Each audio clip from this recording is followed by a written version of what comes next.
Let's see the next case. The history of patient is 26-year-old female with past history of depression, complain of intermittent pain in the upper abdomen which has been occurring over the last 6 months.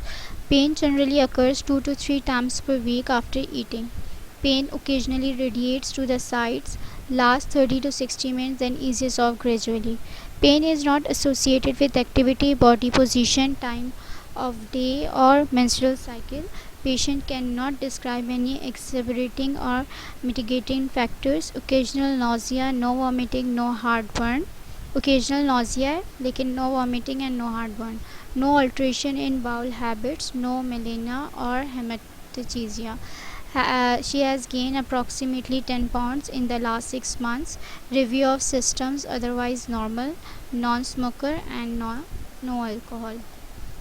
Physical findings देखते हैं. Current medication including over the counter and herbal medication LAC-21. ये brand name given है. You have to Google it and find out its generic. And next citalopram 20 mg daily for 3 days. Physical examination में BP 120/80, pulse 92, weight is 87 kg, no conjunctival pallor, normal thyroid, no cervical lymphadenopathy. Cardio respiratory exam, moderate tenderness to palpitation in epigastric, no masses, no palpable organomegaly, remainder of exam within normal limits. Investigation CBC normal है. Chemistry panel, liver enzyme, renal functional normal. Select antibody panel, anti endomysial antibody tissue negative है. ठीक है, CBC normal आया है और जो है सिलिक एंटीबॉडी पैनल नेगेटिव है.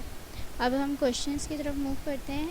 Are any further investigation required at this time.